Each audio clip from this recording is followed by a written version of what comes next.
Now we will learn 4 important lessons. अब हम 4 महत्वपूर्ण सीखना चाहेंगे. First, Ruth, the startling character blooming out of the darkness. Ruth एक ऐसा अजायब पात्र जो अंधकार में से बाहर चमकता है. Ruth and Orpah adopted 2 different paths. Ruth और ओरपा ने 2 अलग-अलग रास्ते चुने. Orpah decided not to leave her land, religion and culture. Orpa ने निर्णय लिया कि अपने देश को, धर्म को और संस्कृति को छोड़कर वो नहीं जाएगी. Ruth, probably knowing the curse towards Moab by Yahweh and the curse meted out to Naomi due to her alliance, decided to stand against the curse and finally brought blessing to Naomi and in turn to the people of Israel. और Ruth जो शायद मोआब के विरुद्ध यहोवा ने जो श्राप दिया था उसको मालूम था और मोआब के लोगों के साथ रिश्ता जोड़ने की वजह से नाओमी को भी श्राप मिला था. यह जानकर उसने उस श्राप के विरुद्ध खड़े रहने का निर्णय लिया और आखिर में वो नाओमी के लिए एक आशीष का कारण बनी और नाओमी के द्वारा पूरे इजराइल के लिए आशीष का कारण बनी. Ruth challenged the norm of the day. Ruth ने जो है अपने समय की रीति रिवाजों को चुनौती दी. She makes an unlikely alliance with Naomi, which she continued throughout the narrative. उसने एक अलग ही प्रकार का संबंध नाओमी के साथ जोड़ा जो वो इस पूरे लेखन के दरमियान बना रहा. Dear brothers and sisters, when we go through such situation where there is no ray of hope, everything is lost, only a thing is left from which we can't see any hope. Let me make it very clear. If you are having a strong faith in God, if you have a genuine love, if you have an unwavering hope, you start the journey, definitely you will come out of darkness and you will experience the great light. मेरे प्यारे मित्रों, मुझे आपको यह कहने दो कि अगर आप कोई भी ऐसी आशाहीन परिस्थितियों में से गुजर रहे हैं, अगर आपको आपके जीवन में कोई भी आशा की किरण नहीं दिख रही है, तो यदि आप ऐसे समय के अंदर परमेश्वर पर भरोसा करेंगे, परमेश्वर से सच्चा प्रेम अगर करेंगे, तो परमेश्वर आपके जीवन में आशा लाएगा. परमेश्वर आपको उस हर एक परिस्थितियों के अंदर से बाहर निकालेगा और ऐसे समय में जब आप यात्रा शुरू करेंगे तब परमेश्वर आपके साथ रहेगा. Second important lesson which we can learn here is when Naomi became passive, when she gave up hope, Ruth became active. और हम यहाँ पर जो पाते हैं दूसरी मुख्य सीख कि जब नाओमी ऐसे समय में जब शांत हो गई तब हम पाते हैं कि रूथ एकदम सक्रिय हो गई. Naomi faced hardship and instead of taking the active role, opted for a passive role. हम यहाँ पे पाते हैं कि नाओमी ने सक्रिय होने के बावजूद हम पाते हैं कि वो शांत हो गई और रूथ जो थी वो एक परदेशी देश में भी वो वहां पर सक्रिय होकर वहां पर वो कार्य करने लगी. If Naomi was active in chapter 1, Ruth was active in the rest of the book. अगर नाओमी पहले अध्याय में सक्रिय थी तो हम पाते हैं रूथ आगे के सब अध्यायों में सक्रिय थी. If the role of Naomi was active to passive, the role of Ruth was passive to active. अगर नाओमी का जो भूमिका थी वो सक्रिय से निष्क्रिय हो गई तो रूथ की भूमिका निष्क्रिय से सक्रिय हो गई. The role of Naomi was from a wife to a lost woman. Naomi की जो भूमिका थी वो पत्नी से एक खोई हुई महिला के समान था. She lost her major roles. उसने सब अपनी मुख्य भूमिकाओं को गुमा दिया. She is left with little role to the larger institution of the society. और समाज के इस बड़े से पूरे ढांचे के अंदर उसके पास अब छोटी सी भूमिका बची थी. If so, Ruth too went through the same fate. और रूथ के जीवन में भी वही हुआ. She too lost her husband. उसने भी अपने पति को गुमाया. But her role, unlike Naomi, was a role of difference, a role of de-differentiation. परंतु उसका रोल, उसकी भूमिका जो थी वो नाओमी से विपरीत एक प्रकार के भेदभावों को दूर करने वाली थी. When Naomi adopted a silent approach, Ruth took a bold step. जब नाओमी ने शांत रहने का निर्णय लिया तब रूथ ने सक्रिय होकर कार्य किया. A gradual shift can be seen in the role of Ruth. Ruth के इस पूरी भूमिका के अंदर एक प्रकार का बदलाव पाते हैं. The crisis of death and Naomi's act led directly to her de-differentiation. और इस प्रकार की मुश्किल समयों के अंदर हम रूत की और नाओमी के अंदर हम एक प्रकार के मतभेद दूर होते वैसे देख पाते हैं। Orpah accepts her role as bereaved daughter-in-law and obeys Naomi by returning to her culture. Orpah ने अपने अपने आप की भूमिका को स्वीकारा, जहां पर वो एक दुखित विधवा थी और नाओमी के बात को मानकर अपने देश और अपने देवताओं के बीच में वापस चली गई। वो Ruth, however, deviates from her mother-in-law's command. She clings to Naomi. Ruth ने अपने सास की जो बात थी उसको नहीं माना, परंतु वो अपनी सास को पकड़े रही। When she clings to Naomi, she takes the role of a male member in initiating a relationship of commitment similar to marriage. और हम यहाँ पे पाते हैं जब रूथ ने नाओमी को पकड़े रखने का निर्णय लिया, तब वो एक पुरुष का जो भूमिका थी वो वहां पर निभा रही थी, जहां शादी के समान एक संबंध को वहां पर वो शुरू कर रही थी। It was not a role of replacement, rather a role of addition. वो कोई भूमिका बदलने की भूमिका नहीं थी कि इसमें से ये बन गई, परंतु ये तो और उसके अंदर डालने की भूमिका थी। मतलब कि वो बहू तो थी, परंतु उसके साथ साथ पुत्र भी बनी। She continued as a daughter-in-law, but also took key role in taking the affair of household activities. उसने बहू का कर्तव्य तो निभाया ही निभाया, परंतु आजीविका पाने का और दूसरे सब कार्यों को करने के लिए उसने एक बेटे की भूमिका भी निभाई। Her role was not merely a role of daughter-in-law, but also a family role of husband, son, and a gleaner. उसका केवल और केवल एक बहू का कर्तव्य नहीं था, बहू की भूमिका नहीं थी, परंतु उसके साथ साथ उसकी भूमिका एक पुत्र की थी और एक पति की भी थी। I always remember the statement of Winston Churchill when he addresses to the youths. He made a beautiful statement: never, ever, ever, ever give up. मुझे हमेशा ये बात विंस्टन चर्चिल ने जो कही थी युवानों से, मुझे हमेशा याद रहती है कि कभी भी अब निराश मत हो जाना। When you are going through a season of confusion, not knowing how to proceed, how to go further, what about my future? Let me say, be like Ruth, a woman of faith, a woman of love, a woman of hope. If you take this solemn decision in your life, I can guarantee you, you will not be a passive person, but you will be an active person, not only in this world, but also for the kingdom of God. मुझे आपको बताने दो, अगर आपको आपके जीवन के अंदर आपको मुसीबत में है, आप उलझन में है, आपको कुछ रास्ता आगे का दिख नहीं रहा है, आप पूरे निराश और हताश हो गए हैं, तो आज मेरे और आपके सामने ये रुत का दाखिला है, जिसने परमेश्वर से प्रेम करके, परमेश्वर पर विश्वास करके, परमेश्वर की राह पर चलकर उसने आगे बढ़ने का निर्णय लिया। और परमेश्वर जिस तरह से रूत को निकालता है, उसी तरह परमेश्वर मुझे और आपको भी हमारी निराशाओं में से निकालना चाहता है। ये हमें याद रखने की जरूरत है। पूर्ण शिक्षण की ओर जाना चाहेंगे, जहां पर रूत जो एक विदेशी स्त्री थी, उसने नाओमी जो एक स्वदेशी स्त्री थी, उसका प्रभाव बदल दिया।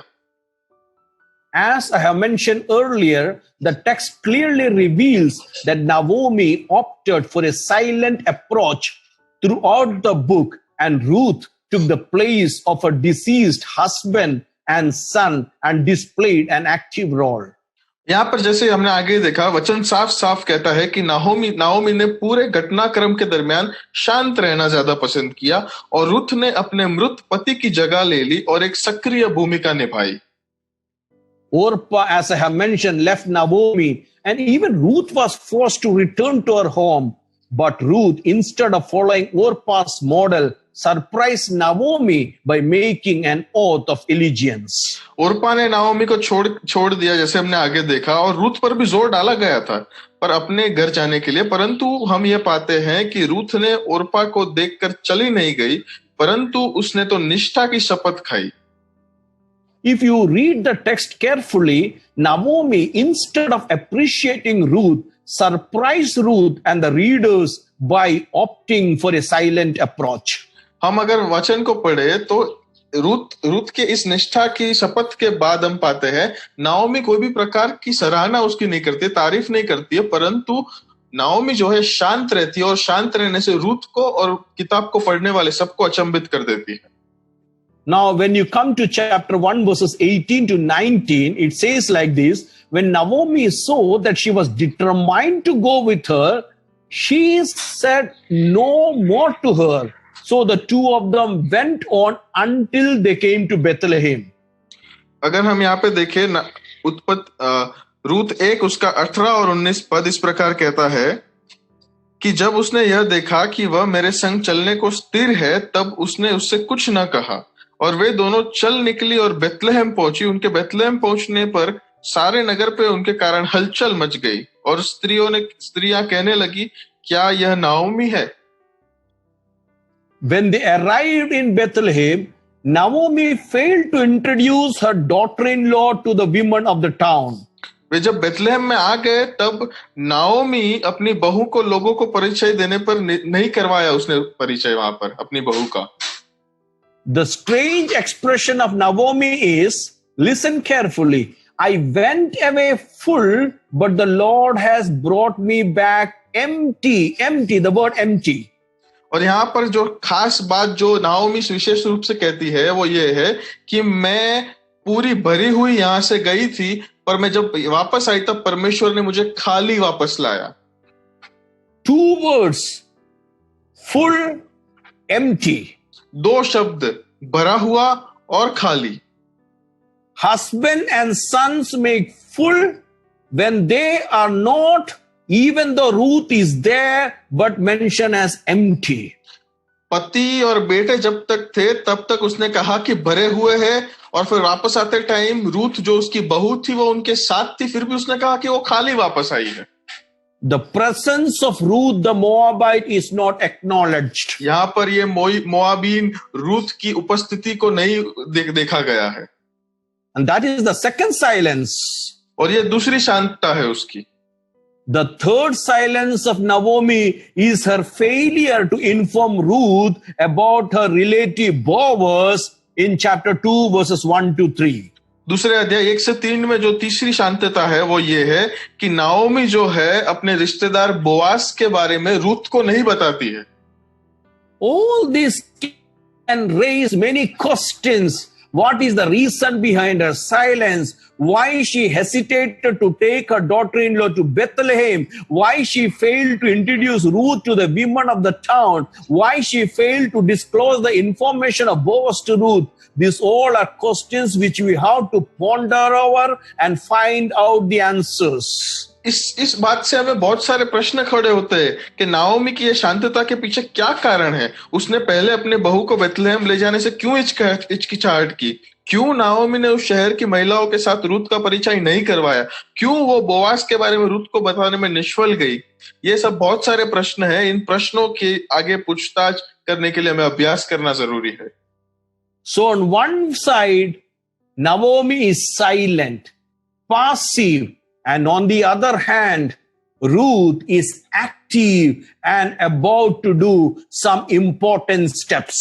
और यहाँ पर हम देखते हैं कि एक बाजू ये जो नाओमी थी वो शांत हो गई थी, निष्क्रिय हो गई थी, और यहाँ पे दूसरी बाजू ये जो रूथ थी वो सक्रिय थी और बहुत ही महत्वपूर्ण ऐसे कार्य करने वाली थी। Who should be active, the native or the foreigner? The native should be active. दरअसल में किसको सक्रिय होना चाहिए, स्वदेशियों को या परदेशी को? स्वदेशी को सक्रिय होना चाहिए।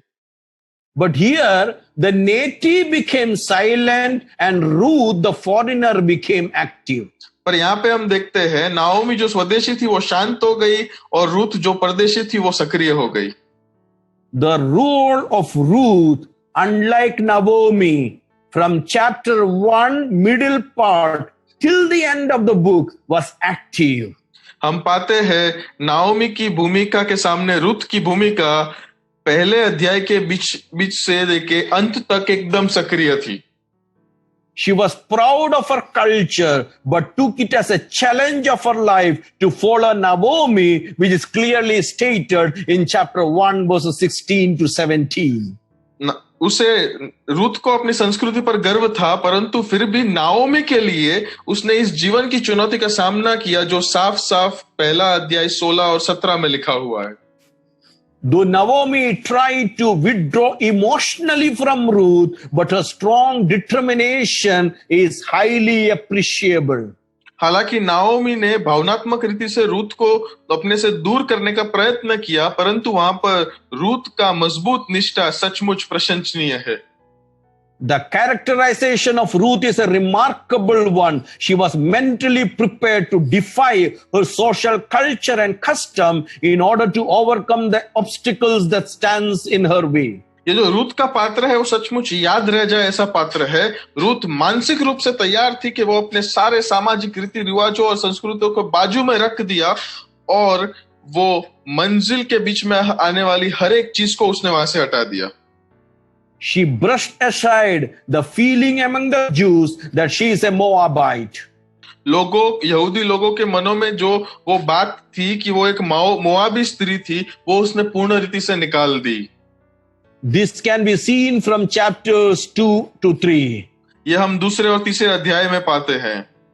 Where Naomi stayed at home, being a native, and Ruth, being a foreigner, worked throughout the day in the field. दूसरे और तीसरे अध्याय में इस प्रकार लिखा है कि नाओमी जो स्वदेशी थी वो पूरे दिन घर में बैठी रहती थी और रूथ जो परदेशी थी वो पूरा दिन बाहर काम करती थी। She stated her purpose of life, and in the following chapters she acted to achieve and fulfill it.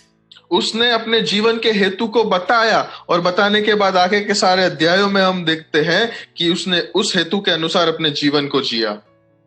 This act not only won the approval from Boaz, but also the national seal of approval as an Israelite woman. This we could see in chapter 2 verses 11 to 12. और इस कार्य ने ना ही केवल बोवास की अनुमति जीत ली, परंतु उसके साथ साथ एक इजरायली स्त्री के तौर पर उसे मोहर मारी गई। दूसरे अध्याय 11 और 12 पद में हम पाते हैं। Ruth came out from shadow and entered into the wider Israelite community, not by compulsion, rather through her action. हम पाते हैं यहाँ पर रूथ जो थी वो छाये में से निकल कर बड़े से इजराइल के समुदाय के एक हिस्सा बन गई, कोई भी प्रकार की बलजबरी से नहीं, परंतु उसके कार्यों के द्वारा। The narrator at the end makes a remarkable expression. Ruth is no longer a servant, but a woman whom the Lord will make like Rachel and Leah, who together built up the house of Israel, chapter 4, 11 to 12. और हम यहाँ पे पाते हैं कि जो लिखने वाला वो बहुत सुंदर रीति से कहता है कि रूथ अब तो ना कोई चाकर या नौकर रही है, परंतु वो तो एक ऐसी महिला हो गई है जो परमेश्वर राहेल और लिया जैसे बनाते हैं, जो साथ मिलकर इजराइल के घर को बनाएंगे। चौथा अध्याय 11 और 12 पद। The woman of the town praised Ruth further by comparing Ruth better than 7 sons, chapter 4, verse 15. शहर के महिलाओं ने भी रूथ की प्रशंसा की, उसे 7 पुत्रों से भी अधिक कहकर, चौथे अध्याय के 15वें पद के अंदर। Ruth, a foreigner, changed the life of Naomi, the native. यहाँ पे हम पाते हैं रूथ जो विदेशी थी, उसने नाओमी जो स्वदेशी थी उसका जीवन पूरा बदल दिया। Ruth, the foreigner, finally turned out to be a blessing and light to Naomi, the native, and thereafter to the succeeding generation of Israel. हम पाते हैं कि रूथ जो विदेशी थी, वो नाओमी जो स्वदेशी थी, उसके लिए एक आशीष का कारण नहीं बनी, परंतु उसके साथ साथ इजराइल के आने वाली हर एक पीढ़ियों के लिए वो आशीष का कारण बनी। And the fourth important lesson. और चौथा महत्वपूर्ण सीख, Ruth became a channel of reformation. Ruth एक परिवर्तन का माध्यम बन गई।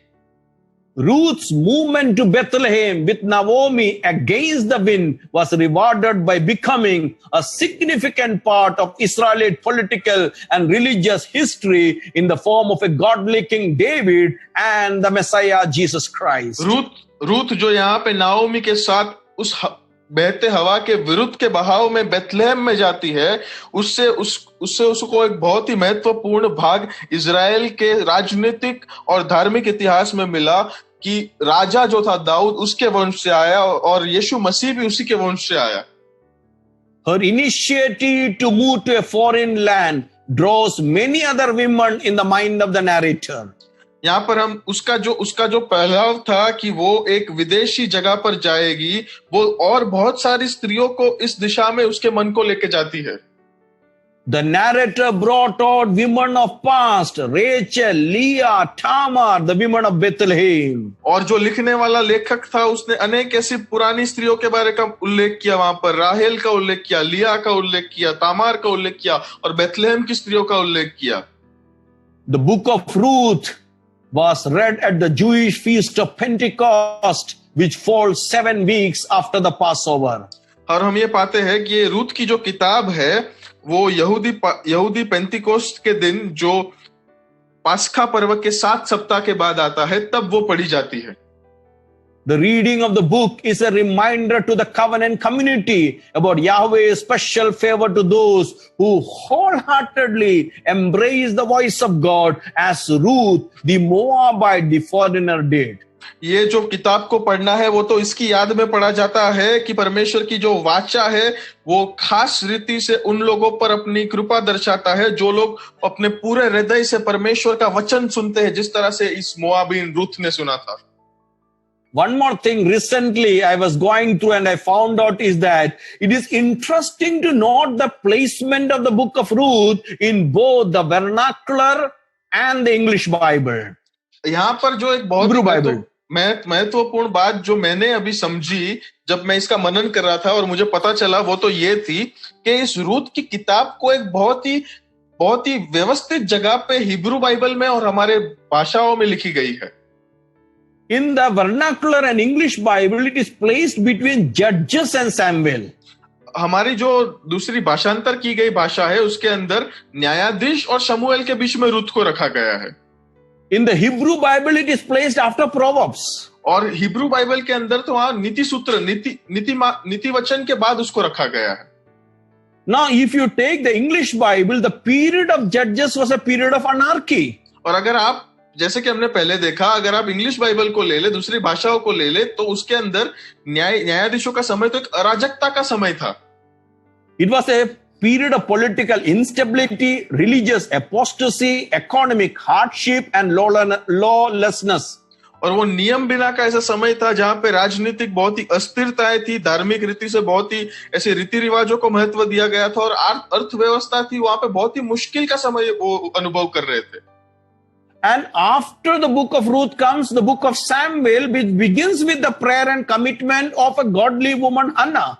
और वहां पर रूथ की किताब जहां खत्म होती है, वहां पर शमूएल की किताब शुरू होती है, जहां पर हन्ना नाम की एक प्रभुमयी स्त्री के द्वारा समर्पण की प्रार्थना से शुरुआत होती है उस किताब की। So I will take the liberty to say that Ruth is better than the covenant in the book of Judges, and she is in line with the godly character Hannah. तो मैं आपको आज यहाँ पे बताना चाहता हूँ, ये कहना चाहता हूँ कि रूथ जो थी उस वाचा में की समुदाय से अच्छी थी जो न्यायाधीशों में दिखाया गया है, और वो हन्ना के समान एक प्रभुमय स्त्री की इस कक्षा की स्त्री थी वो। In the Hebrew Bible, it is placed after Proverbs, where Ruth serves as a historical example of the woman of noble character portrayed in Proverbs 31. और हिब्रू बाइबल के अंदर रूथ के किताब को नीति वचन के बाद में रखा गया है, जो हमें ये बताता है कि रूथ एक ऐतिहासिक ऐसा नमूना है हमारे सामने जो एक सद्गुणी स्त्री का है, जैसे कि नीति वचन 31 में लिखा गया है। Ruth, the Moabite, Ruth, the widow, Ruth, the woman, turned emptiness to fullness. Ruth जो एक मोआबिन थी, रूथ जो एक विधवा थी, रूथ जो एक स्त्री थी, उसने उस खालीपन को भर दिया। Her unconditional love and loyalty affirmed the appreciation from both Jewish men and women. उसका जो बिनशर्तीय प्रेम था और उसकी जो वफादारी थी, उसके द्वारा वो दोनों यहूदी पुरुष और यहूदी स्त्री से वो प्रशंसा पाई। The great lesson which we can learn from today's Bible class is, if we are having unconditional love, definitely it will involve risk, but surely leads to restoration. मेरे प्यारे मित्रों, आज की बाइबल क्लास से हमने जो महत्वपूर्ण शिक्षण सीखा वो ये कि अगर हमारे अंदर बिन शर्तीय प्रेम होगा तो हाँ, खतरे आएंगे, परंतु उन खतरों के उस पार वहां पर छुटकारा भी है। Unconditional love will invite uncertainty, but definitely it will lead to certainty. मेरे प्यारे मित्रों, अनिश्चितताएं आएंगी उस बिन शर्तीय प्रेम की वजह से, परंतु उसके उस पार जो है वहां पे निश्चितता है हमारे लिए। Unconditional love will increase hardship, but for sure it will brings honor at the end. जो बिन शर्तीय प्रेम है हमारे जीवन में मुश्किलों को लाएगा, परंतु अंत में हम पाएंगे कि वहां पर मान और सम्मान भी होगा। Let me say one more central truth over here. एक और केंद्र सत्य मैं आपको कहना चाहता हूं यहाँ पर। In my first class, I have mentioned about Abraham and Lot narrative. पहले मैंने मेरे पहले क्लास के अंदर अब्राहम और लोत की कहानी के बारे में बताया था। Abraham was a man of faith and Lot looked the world with a worldly passion. Abraham जो था वो विश्वासी व्यक्ति था और लोत ने केवल अपनी दैहिक नजरों से दुनिया को देखा। After many generations, here comes Ruth from the descendant of Lot. She took a step of faith. She took a step of faith like Abraham, and that brings honor and blessings in the life of Naomi and the covenant community.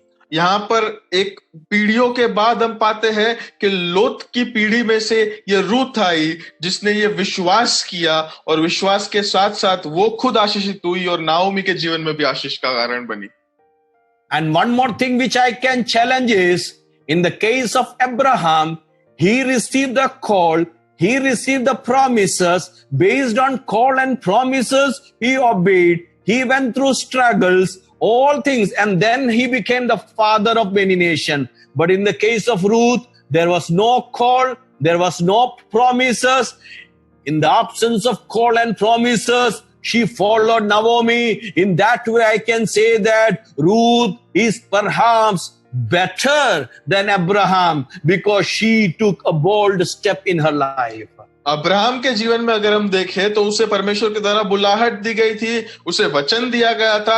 इन दोनों चीजों के बाद उसने आज्ञा पालन किया और उसके बाद वो विश्वास का पिता बना। परंतु अगर रूथ के बारे में हम देखें तो रूथ को बुलाया भी नहीं गया था, रूथ को वचन भी नहीं दिया गया था, परंतु फिर भी उसने नाओमी के पीछे चलने का निर्णय लिया।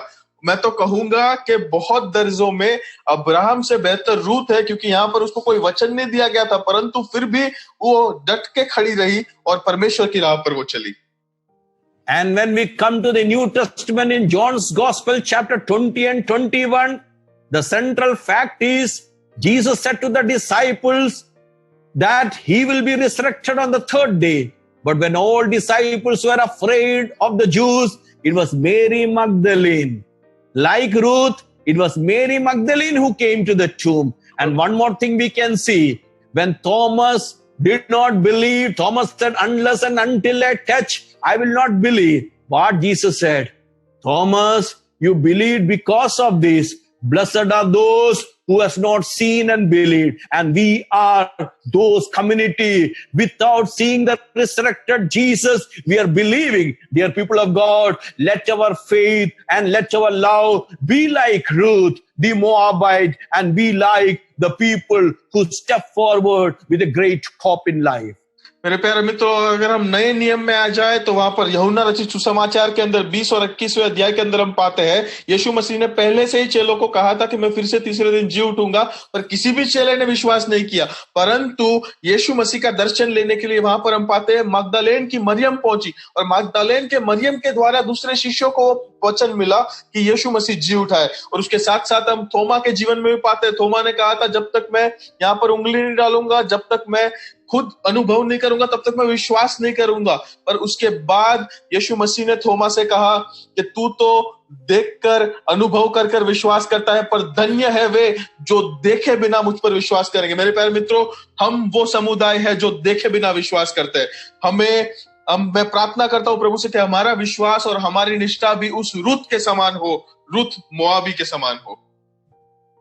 our faith and our undivided love can change not only our life, but it can bring blessings to many. May God bless you all through this class. हमारे विश्वास और हमारा बिनशर्तीय प्रेम जो है वो ना ही केवल हमें आशीषित देगा, परंतु हमारे साथ साथ अन्य लोगों को भी वो आशीष का कारण बनेगा। प्रभु आप सबों को आज की क्लास के द्वारा आशीष दे। आइए हम प्रार्थना करें। महान जीवित परमेश्वर, प्रभु हम आपको फिर से धन्यवाद देते हैं। आपकी वचन सच्चा है, आपकी वचन में जो है जीवन है। प्रभु हम जैसी तुच्छ एवं कमजोर को प्रभु आपने रहम किया प्रभु, और आपकी संतान के लायक ठहराया प्रभु। आज की क्लास में हमने सीखा किस प्रकार से एलीमेलेक बेतलहेम को छोड़कर मोआब में गया, अपने संतान महलोन और किल्योन के साथ, नवोमी के साथ, लेकिन मोआब में पहुंचने के बाद एक का बाद एक मृत्यु का सामना किया। एलीमेलेक, महलोन और किल्योन सब जो है वहां मर चुका। अब नवोमी मात्र रह गया अपने 2 बहुओं के साथ। नवोमी ने बहुओं को कहा, आप अपने परिवार के संग चले जाओ, मैं वापस बेतलहेम को जा रही हूं। हालांकि दोनों ने कहा नहीं, लेकिन बारंबार नवोमी कहने के कारण ओरपा निकल पड़ी। आज ओरपा के बारे में हमें कुछ पता नहीं, लेकिन रूथ ने चुनौती को स्वीकार किया और अपनी प्रेम को जो है नवोमी के सामने प्रकट किया और नवोमी के पीछे चला। बेतलहेम में पहुंचने के बाद भी उसने चुनौती का सामना किया और नवोमी को मदद करने के लिए खुले दिन में जो है काम करने के लिए निकल पड़ी। और जब उसने विश्वास की कदम को रखा, प्रेम का कदम को रखा, आशा की कदम को रखा, खुदा ने उन पर रहम किया और एक अच्छा बोवस को तैयार किया। हाँ प्रभु, हमारी मसीह जीवन में भी हम चाहे कोई हो प्रभु, हमारा जीवन में कोई पहचान ना हो इस दुनिया में, लेकिन हम भी जो है विश्वास की कदम को रखने पाए, हमारी प्रेम जो है गहरा प्रेम होने पाए और हम आशा रखने पाए कि प्रभु हमारे लिए उपाय करने वाला खुदावंत है। हाँ प्रभु, रूत के समान हमारा भी जीवन होने पाए। यदि हम सच्चाई के लिए खड़े रहेंगे, आप हमारी पीढ़ियों को भी आशीष करेगा। हमने रूत के जीवन में हम देखा प्रभु, हमारा मसीह जीवन विश्वास योग्य जीवन होने पाए, हमारी मसीह जीवन आपके नाम की महिमा भरी जीवन होने पाए। सहायता करना, अनुग्रह करना, यीशु मसीह के नाम से सुन और ग्रहण कर। आमीन।